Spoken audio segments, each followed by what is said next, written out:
Alors j'ai une question, ça va être un peu brouillon je pense, et en plus je connais très mal le secteur des médias, donc vraiment arrêtez-moi si je raconte n'importe quoi. Mais j'avais l'impression qu'une des chaînes assez emblématiques de ce que vous venez d'exposer, c'est la chaîne Hiwar Tounsi. C'est une chaîne qui est passée vraiment de la censure au buzz médiatique. Enfin, bon, je comprends assez mal le tunisien, du coup quand je regarde, je saisis pas tout, mais en tout cas c'était une chaîne qui était évidemment censurée sous Ben Ali, une des rares chaînes à s'être rendue sur des lieux de manifestation et de protestation, notamment à Gafsa en 2008. Et j'ai l'impression qu'après la révolution... Il a changé de propriétaire. Oui, mais ça s'appelait Hiwar Tounsi à l'époque. Non, vous confondez avec la Hiwar de Tag, là. Oui, exactement. Parce qu'il a vendu à Samir, elle a raison. Il l'a vendu, et elle a raison, il l'a vendu. El Hiwar.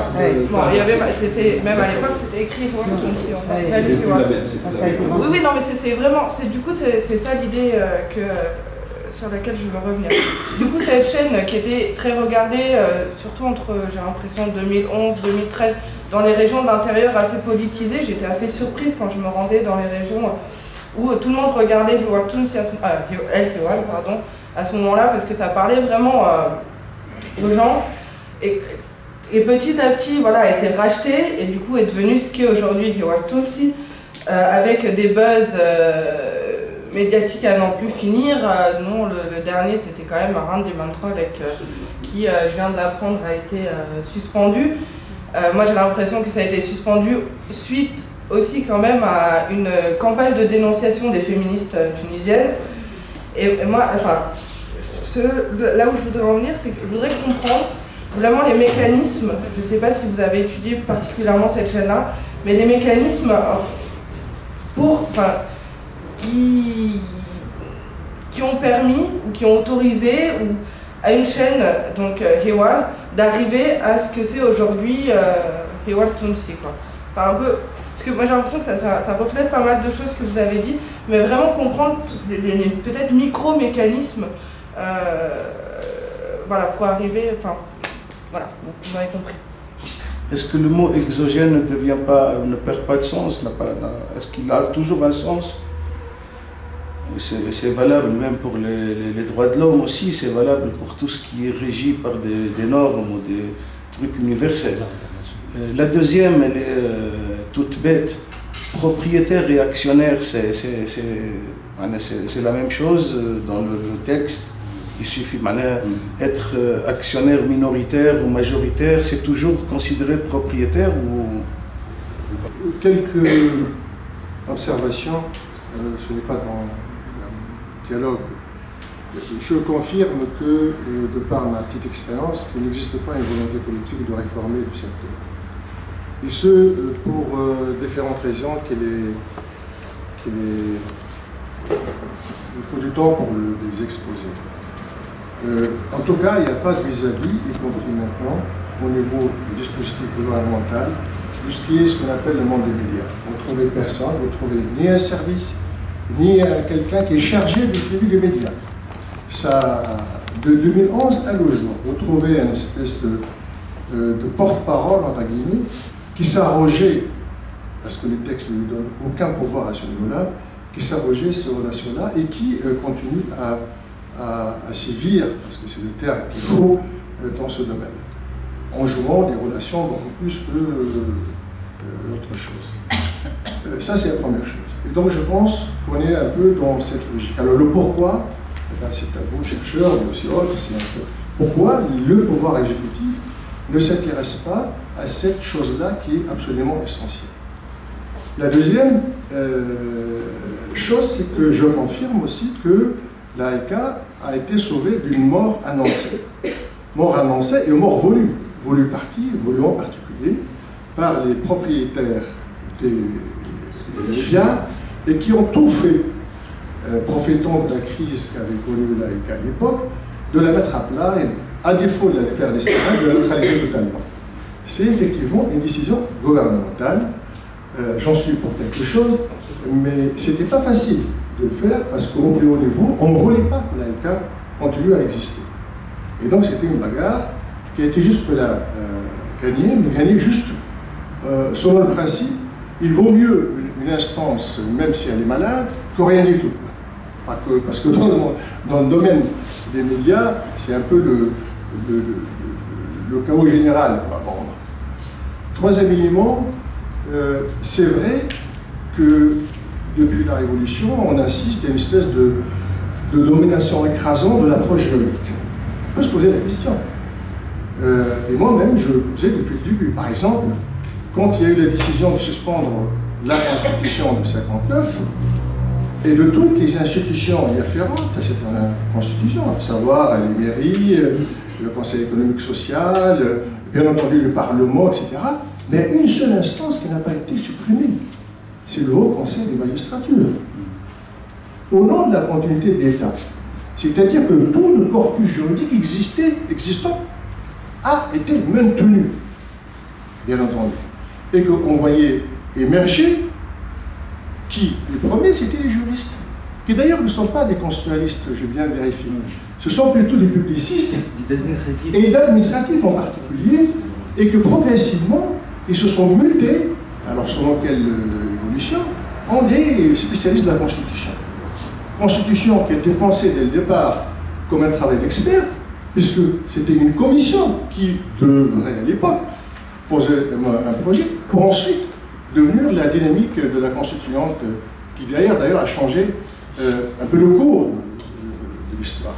Cette domination des juristes, elle est vraiment écrasante. C'est-à-dire qu'elle fait fi de tout le reste, de toutes les autres disciplines, et il est peut-être d'explication, il faut donner l'explication pourquoi les Tunisiens, en général, et en particulier les Tunisiennes, a plutôt tendance à se réfugier dans les normes juridiques pour pouvoir résoudre ou traiter des questions qui sont parfois des questions très complexes, qui demandent vraiment une pluridisciplinarité évidente. D'autant plus que le droit est toujours en retard par rapport à la réalité. Le droit ne peut pas anticiper, ne peut pas nous permettre de nous projeter dans l'avenir. Le droit arrête les situations, conclut, et puis bon, la jurisprudence après, donc... Mais dans cette démarche-là, il n'y a pas que cette dimension-là, parce que nous avons aussi aujourd'hui un texte juridique fondamental qui est la Constitution. Et donc, on ne peut pas, une Constitution dans les pays, c'est d'abord un instrument juridique, c'est d'abord un outil juridique, c'est le texte fondamental, à partir duquel on doit prévoir de remettre à niveau, pour ne pas dire revoir tout le corpus juridique existant pour l'adapter. Et on ne peut pas l'adopter que par des normes juridiques. Alors au niveau de la méthode, on peut réfléchir, innover, comment faire en sorte que dans la production juridique, on puisse s'appuyer sur d'autres disciplines, d'autres dynamiques, qu'on ne s'appuie pas simplement sur l'expertise, qu'on doit aller des réalités, etc. Enfin, ok. Mais il y a aussi une dimension qui a été soulignée par Fath et qui est importante. Dans cette démarche-là, nous avons besoin, pas parce que l'étranger nous impose, parce que nous avons besoin de se conformer, en tout cas, de s'inspirer des normes internationales, c'est-à-dire des avancées. Pas toutes les normes internationales ne sont pas des avancées, mais certaines d'entre elles, et elles sont nombreuses, d'avancées dont la fabrication, l'élaboration de nos propres normes qui s'adaptent le plus possible à nos besoins, etc. Donc on est un peu dans une espèce de tension entre, d'une part, la domination de l'approche juridique, qui d'ailleurs profite beaucoup plus à la communication et un peu à la gestion des crises. On a l'impression que quand on a une loi, ça y est, on a réglé le problème. En Tunisie, c'est un peu ça, un peu beaucoup ça, ce qui explique par ailleurs, probablement, et je suis d'accord, ça peut l'appliquer à d'autres domaines, cette distance qu'il y a, pour ne pas dire plus, entre des textes qui par moments sont des beaux textes, hein, c'est-à-dire qu'on peut qualifier de beaux textes, hein, et de la réalité de ces textes-là, qui ne sont pas du tout appliqués, ou surtout, après le mécanisme des choix, des personnes qui vont faire vivre ce texte-là. D'un côté, il y a toute cette problématique des bonnes pratiques, mais qui sont en quelque sorte plaquées, qu'on doit aller chercher ailleurs. Et de l'autre, il y a la démarche du chercheur que tu viens de rappeler. Moi, j'ai été très frappée par ce que tu as dit sur le fait qu'il aurait fallu commencer par observer les salles de rédaction, donc un travail d'ethnographie déjà du fonctionnement des médias. Et si Kamel nous répond, mais on n'a pas le temps, on est dans des situations où le temps joue contre nous. Donc le temps du chercheur, finalement, c'est un luxe. et on n'a pas ce luxe. Donc ça, c'est un débat peut-être entre vous. Mais moi, ma question, de manière beaucoup plus modeste, elle est dans cette conjoncture, en quoi est-ce que ton métier de chercheur a changé? Est-ce que tes conditions de recherche, en quoi est-ce qu'elles ont changé? J'ai mis beaucoup de temps pour choisir le terme chaîne exogène. Je savais que ça allait susciter un truc. J'étais persuadé, je le savais. Mais je voulais dire, et encore une fois, évidemment, je suis pour l'universalité, vous imaginez à l'instant, ça ne fait pas l'ombre d'un doute, mais ce que je voulais montrer, cette primauté d'une approche juridique, alors qu'il fallait partir d'un terrain, me dérange. Et m'a dérangé dès le premier contact que j'ai eu avec le Premier ministre de l'époque. Avec le Premier ministre de l'époque. Il fallait tout de suite engager un cadre juridique, rationnel, et après on parlera de réforme. Et là, j'étais très mal à l'aise, parce que je me rends compte aujourd'hui, ce qui fait le bonheur, finalement, ce cadre, ce sont ceux qui détiennent déjà des véritables pouvoirs à l'intérieur de ces médias, et ceux qui peuvent agir directement à travers la puissance de l'argent, ou politique, ou même religieuse, tel qu'on le voit aujourd'hui. Donc, c'est peut-être une manière d'approcher la question. Évidemment, je comprends très bien quand Kamel me dit c'est une question de temps, mais moi j'essaie de faire un travail, une réflexion plutôt générale. Je vous l'ai dit, ce n'est pas un travail achevé, structuré, c'est beaucoup plus un bilan réflexif. Et dans ce bilan, il y a une part de moi, de mon expérience, avec toutes mes craintes, toutes mes frustrations également. Mais je persiste à dire aujourd'hui que les véritables réformes n'ont pas été engagées, et ce qui donne un aspect parfois théorique à ce cadre juridique. Mais je suis en accord, en fait, et Kamel, bien sûr, je ne sais pas, peut-être il faudrait trouver un autre terme, mais la manière, moi je me rappelle, dès la création de l'IRIC, on a été envahi d'experts étrangers. N'en parlons pas des sous. Moi je me disais, mais laissez-moi d'abord en tant que Tunisien réfléchir. Alors bien sûr, je me rappelle, il y avait des représentants même de l'AEK belge qui étaient venus, par la suite ceux de l'AEK France. Alors chacun vous disait, voilà mon modèle, d'accord, mais laissez-moi déjà connaître ma propre réalité, d'autant plus que je ne veux pas travailler dans la quiétude sous Ben Ali pour connaître cette réalité médiatique. Et là, ça n'a pas été fait. Mais je suis entièrement d'accord, évidemment, un cadre juridique ne peut que nous protéger.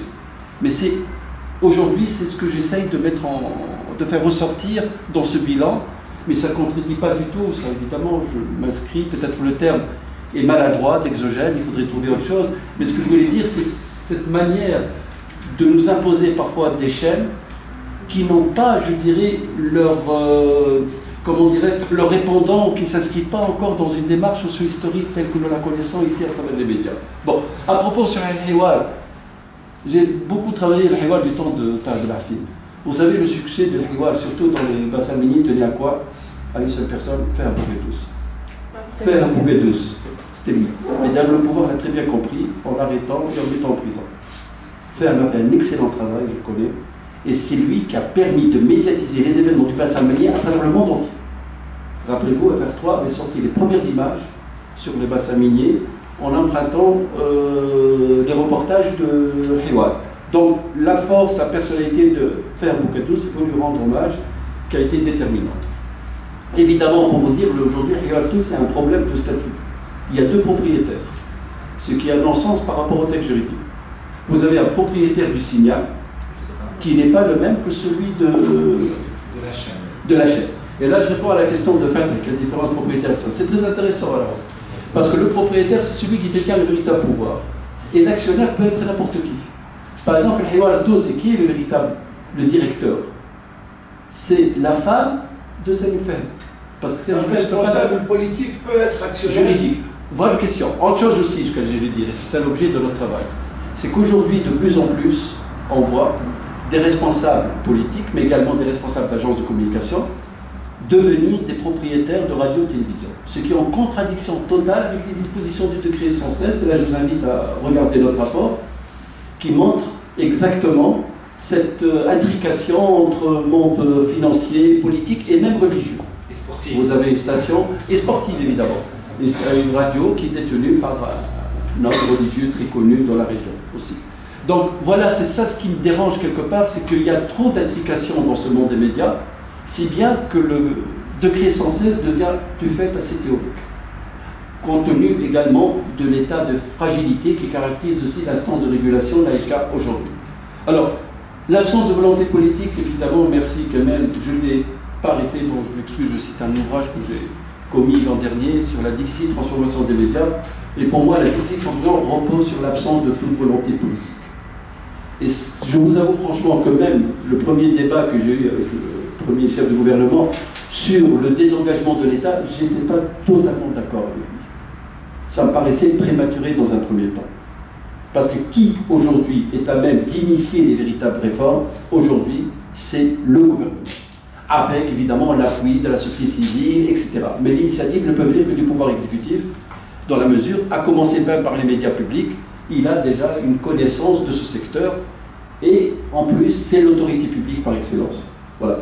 Alors, évidemment, entièrement d'accord avec toi sur la différence entre le temps du chercheur, le temps ça, là il y a une juxtaposition, et c'est peut-être l'handicap de ce travail, c'est que j'ai essayé de juxtaposer les deux temps, je le reconnais, mais ce que je voulais exprimer peut-être à travers tout ça, c'est une sorte de malaise tel que je le ressens, mais dans le secteur des médias.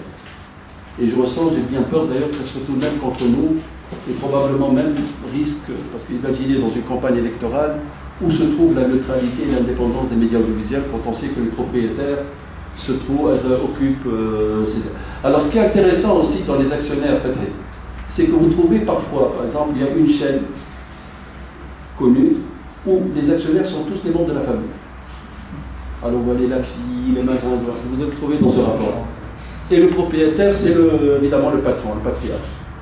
Et là, je pense qu'il est intéressant de distinguer entre le véritable propriétaire et les actionnaires. Voilà, c'est cette dimension. Bon, je ne sais pas si j'ai répondu à toutes vos questions. Merci. D'abord, je trouve que tu as la chance d'être quand même à cheval entre chercheurs et avoir agi à un moment crucial quand même de mise en application. Et je pense que tu devrais être plutôt tonifié par ça. Et en tout cas, comme citoyen, je pense que tu as eu l'occasion de travailler, etc. Et je pense que c'est très tonique, c'est très utile, etc. Et je n'aime pas entendre ce ton comme ça, alors que ce travail-là devait être fait, il a été fait par des gens comme toi, etc. Et que c'est très important pour la suite. Voilà. Donc moi je pense que les problèmes, les choses que tu as racontées, j'ai lu ton livre, etc. Je pense que c'est des problèmes, des briques essentielles, enfin des pierres essentielles pour l'avenir. Donc je n'aime pas t'entendre dire, voilà, j'aime pas ce ton où tu amenuises ça, parce que je trouve que c'est très important, et heureusement qu'il y avait des gens comme toi à ce stade-là. C'est très important pour la Tunisie. La deuxième chose que je voulais te dire, c'est, est-ce que tu sais, parce que toi qui es dans les secrets de tout ça, qui avait le signal des 2 auditions publiques de l'IVD? Qui émettait les 2 jours de l'audition publique? Parce que tu viens de mettre à l'oreille, et je le savais mais sans le savoir, mais je vais te poser des questions, qu'est-ce que c'est que posséder un signal aujourd'hui? C'est très important, et donc du coup tu mets l'accent sur, voilà, si dans d'autres domaines, qui a le papier pour la pièce écrite, c'est très important, et moi j'aimerais bien, sur certains événements comme ça, que tu nous éclaires, parce que ce sont des événements politiques qui nous disent exactement comment ça se passe. Des fois, il suffit de faire un focus pour comprendre ce qui se passe. Troisième question, et là aussi je t'en veux d'être aussi pessimiste, est-ce que tu n'as pas mis des étudiants, des masters dans des salles de rédaction ou des choses comme ça? Parce que là, c'est tout à fait à ta portée en tant qu'enseignant et en tant que chercheur. Je pense, non, mais là, c'est exactement ce que nous pouvons faire. C'est-à-dire que Kamel Jandoub, il est parti. Kamel Jandoub, il dit c'est un luxe.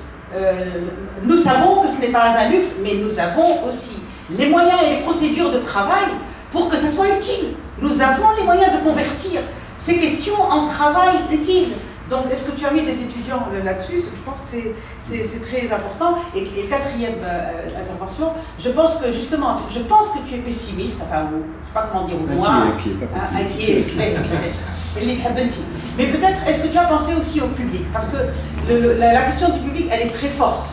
Andy Manqol, elle a son audience à cause du public. Et moi, j'ai pris l'avion avec Alec Chebi l'autre jour, et je te jure, il y avait un type qui allait mourir dans l'avion. La première chose qu'il a faite, c'est qu'il a pris son smartphone, etc. Et qui était en train de lui dire Saour, Saour, tu vois? C'était les gens, c'est pas. y compris un des médecins. Il y avait 3 médecins, 2 très occupés et un peu moins, et qui disaient ça, et qui disaient aux malades, لبس عندك الطب وعندك الإعلام. Comme si, et moi je trouvais ça métaphoriquement mais formidable, parce que c'était une sorte de consoler ce malade qui était très malade, lui disant الإعلام معاك, donc tu as quelque chose de bien et d'intéressant. Et je pense que le problème de la pression du public, de sa demande, de ses attentes, de sa consommation, etc., est aussi très importante. On dit l'approche par le droit, mais peut-être que l'approche par le public peut permettre de relativiser aussi le pouvoir du droit. Je voudrais lui poser quelques questions. La première question, c'est concernant justement, vous suivez un peu le secteur depuis longtemps, et vous êtes plus ou moins bien placé pour en savoir un peu les rapports de force à l'intérieur de ce secteur. Et d'après votre expérience post-révolution, où on est justement ce rapport de force à l'intérieur des enjeux politiques, des forces politiques qui luttent justement pour la prise du pouvoir au sein de la presse. Est-ce que les vents sont pour la droite ou pour la gauche ou pour le centre, etc. Donc je voudrais un peu avoir votre sentiment sur cette question-là. Deuxième question, aujourd'hui la presse, elle prend différentes formes. Il y a une presse écrite, classique, les journaux, etc. Il y a une presse audiovisuelle, les radios, les télévisions, les chaînes, etc. Et puis il y a une autre presse, c'est la presse numérique. Et elle joue un rôle très important, cette presse du sous-sol, si vous voulez, qu'on ne contrôle pas, et qui est très difficile de contrôler. Contrôler Facebook, ou contrôler Twitter, ou contrôler les chaînes qui publient justement dans les... Est-ce qu'il y a un travail, justement, vous êtes peut-être beaucoup plus versé sur cette question-là, est-ce qu'il y a un travail justement pour voir un peu comment ces différentes formes de presse ou de mass média et quel est le rapport de force, si vous voulez, entre les différents vecteurs, si vous voulez, de cette presse-là. Merci. C'est un peu tous les débats autour de la figure de l'expert. D'ailleurs, qui est très souvent un peu, on va dire, accusé exactement d'être quelqu'un d'extérieur, qui ne connaît pas le... C'est-à-dire, il y a d'abord ce schème un peu d'exogénéité qui apparaît, et puis il y a un deuxième argument qui est très souvent mis en avant, c'est de dire que l'expert aussi, c'est un techniciste. C'est quelqu'un qui vient avec un discours technique sur des questions qui sont d'ordre politique. Toi, tu étais un peu, je pense, un peu aussi dans cette double situation. Enfin, chercheur universitaire, mais en même temps sollicité en tant qu'expert. Comment voilà, quel est ton sentiment par rapport à ça et comment tu as vécu ça et comment toi-même, hein, tu réfléchis autour de ces arguments-là qui sont très souvent mis en avant et qui posent des questions de légitimité, hein, de prendre la parole, d'être là, de dire son mot, etc. J'aimerais m'attarder sur quelque chose dont vous avez parlé, mais j'aimerais plus de précision sur la mutation des pratiques professionnelles des journalistes. Ce nouveau cadre juridique, cette nouvelle ambiance dans laquelle ils travaillent, qu'est-ce que ça induit sur la pratique professionnelle des journalistes? D'accord. Bon, merci à toutes les questions. Je vais essayer de répondre aux autres de mes moyens. Alors d'abord, la question du signal est fondamentale. Celui qui a c'est comme celui qui a les sociétés. Parce que je t'explique. Pour diffuser à travers soit la télévision ou la radio, il te faut un signal. Oui, mais qui l'avait ce jour-là, le jour de l'IVD, les 2 jours de l'IVD? Ça, je ne suis pas. Parce que la télévision nationale nous a dit qu'elle n'avait pas le signal. Donc elle n'était pas responsable des problèmes techniques. Donc c'est pour ça que je te pose la question. Oui. C'est vraiment une question technique que je te pose. On pensait que tu savais. Non, pas du tout, pas du tout. Par contre, je peux vous parler, par exemple, le Hiwar, toi aussi, il y a le propriétaire du signal et le propriétaire de Hiwar, qui sont différents. Oui. C'est ça, c'est intéressant. D'ailleurs, c'est un statut qui pose un problème juridique. Bon. Alors, sur la question de public, personnellement, je n'utilise jamais le public au singulier. Il y a des publics. Il faut déconstruire. Qu'est-ce qu'on entend par public? Bon, tu as vécu une situation dans un avion, est-ce que c'est représentatif d'un public donné? Il faut essayer de voir aujourd'hui. Et d'ailleurs, malheureusement, c'est une question qui est très peu travaillée, même dans les... Je vois par exemple, moi j'ai un cours qui s'appelle la sociologie des publics. il y a très peu d'étudiants qui se trouvent stimulés pour entamer, faire des travaux de recherche là-dessus. Je ne sais pas pourquoi. Tout ce qui touche l'autographie du public n'intéresse pas. D'ailleurs, je vous invite à lire le prochain numéro de la vie du Maghreb.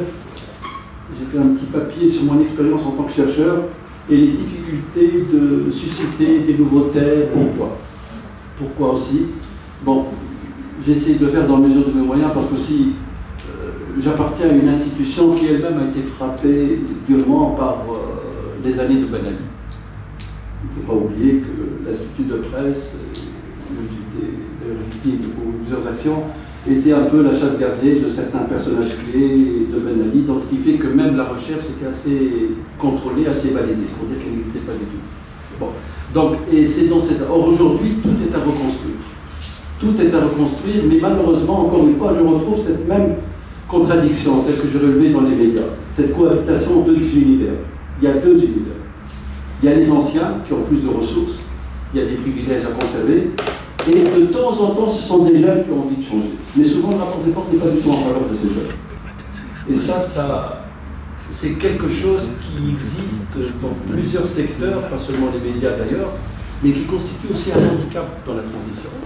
Alors, à propos des rapports de force au sein des médias, Bounishtabid va voir le rapport.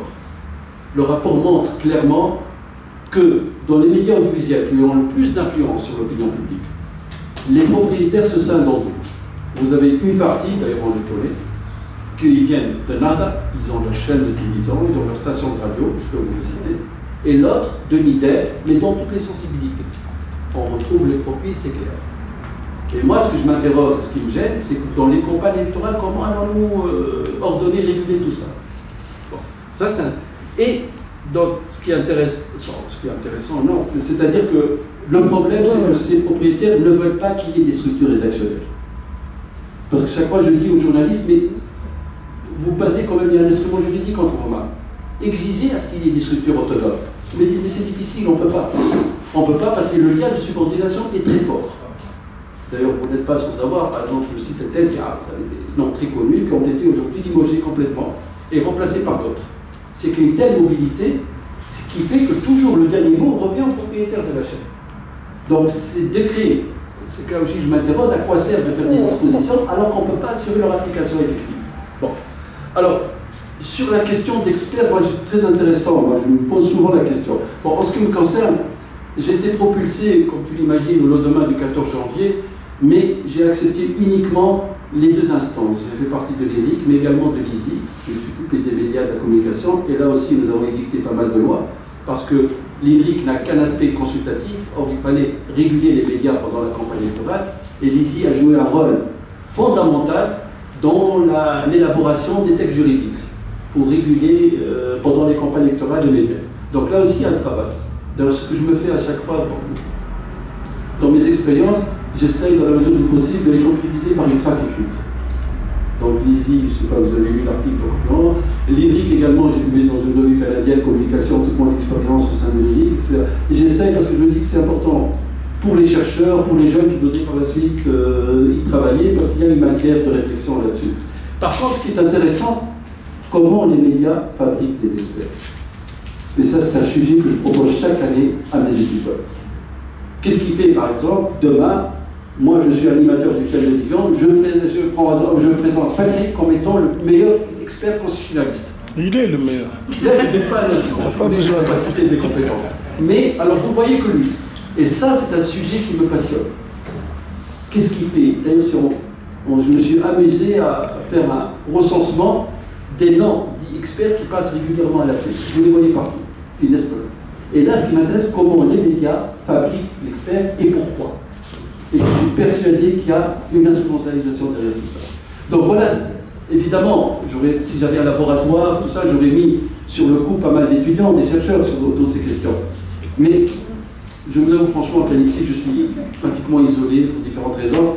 Et en plus, je termine ma carrière. Mais j'essaye, dans la mesure à chaque année, dans mes cours, de proposer des sujets. Mais ce que je les explique d'ailleurs dans ce papier de René Maghreb, c'est que j'ai l'impression qu'il y a, ce que je dis souvent aux étudiants, je n'ai pas l'impression que vous êtes en train de vivre une transition, un événement important. c'est les mêmes sujets qui reviennent, les mêmes analyses de contenu, les mêmes analyses sémiotiques, etc., etc. Et ce qui fait que je me sens parfois même extérieur à ces préoccupations. Pour revenir au thème à la motivation aussi de départ de ce séminaire, que peuvent les sciences sociales, au fond, quelles perspectives elles peuvent ouvrir. L'Arabe, donc, par la richesse de son exposé, il a laissé un certain nombre de lignes de fuite, en fait. Et à mon avis, il faut maintenant, puisque les questions des sciences sociales sont par définition gigognes, quoi. Qu'est-ce qui fait que les médias, qu'est-ce qui fait que la norme n'est pas respectée? Est-ce qu'on peut se contenter, je parle toujours du point de vue de chercheur, hein, est-ce qu'on peut se contenter de dire qu'il n'y a pas de volonté politique? Bien sûr qu'elle est évidente, il n'y a pas de volonté politique, effectivement. Il y a aussi l'héritage du passé, on n'arrive pas à passer à l'acte de défier les décideurs. Peut-être il y a plein de choses. Peut-être faut-il aussi dire que pour nous, chercheurs aussi, on a jusque-là approché les médias, notre médiologie à nous, pour parler comme le risque de Bray, a toujours vu les médias comme un cercle en soi, comme une discipline. Alors qu'aujourd'hui, n'est-il pas temps après la Révolution précisément, parce qu'avant on était dans le temps de la propagande, les médias sont chez le décideur, chez Ben Ali et compagnie, ils dirigent ce monde-là. Aujourd'hui, on est dans un autre temps, ce temps-là où les politiques, pas seulement le pouvoir, c'est aussi l'opposition naissante, les acteurs nouveaux. On peut prendre vraiment des exemples concrets, hein. Je ne sais pas.